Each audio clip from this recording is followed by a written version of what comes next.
ក្រោមទឹកជ្រៅនៃពីភពនាគស្នេហ៍យើងធ្លាប់ភ្លឺដូចព្រះច័ន្ទស្ដេចនាគស្មោះស្នេហ៍មហេសី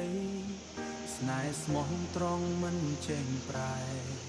ថ្ងៃមួយព្រាត់ដោយកម្មលិខិតចាបំបែកមហេឲ្យចិត្តឈឺសែនសា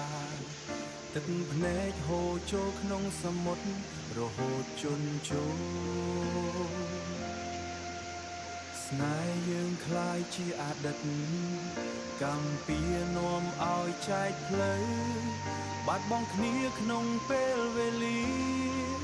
បេះដូងនៅតែហៅឈ្មោះអូទោះយើងកើតជាតិណាក៏ដោយបើជាតិក្រោយយើងកើតជាមនុស្ស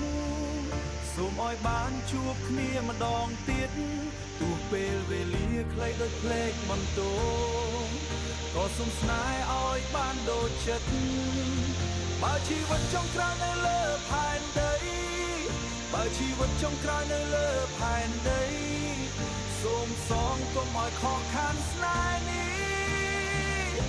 ចាំផុតថ្ងៃណាយើងនឹងជួបគ្នានៅកន្លែងដែលគ្មានការបែកបាក់កើតជាមនុស្សនៅលើលោកធំបេះដូងមានអារម្មណ៍ដូចចាស់ទោះមុខមាត់ដែលមិនស្គាល់សូមរាត្រីមួយសុបិនឃើញអូសំឡេងបងហៅពីអតីត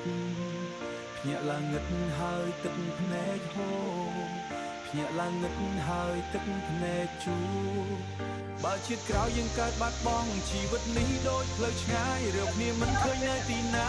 តែចិត្តមិនដែលបោះបង់សង្ខារនឹងជួប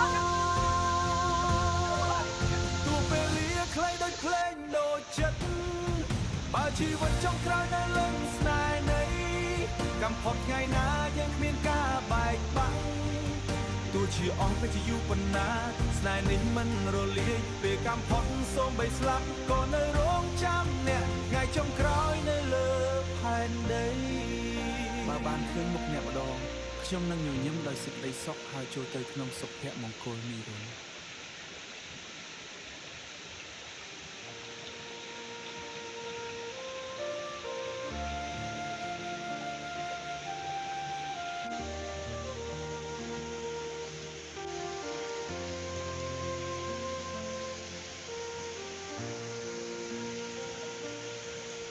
នៅក្រោមទឹកជ្រៅនៃពីភពនាគស្នេហ៍យើងធ្លាប់ភ្លឺដូចព្រះច័ន្ទស្ដេចនាគស្មោះស្នេហ៍មហេសីស្នេហ៍ស្មោះត្រង់មិនចេញប្រែថ្ងៃមួយព្រាត់ដោយកម្មលិខិតចាបំបែកមហេឲ្យ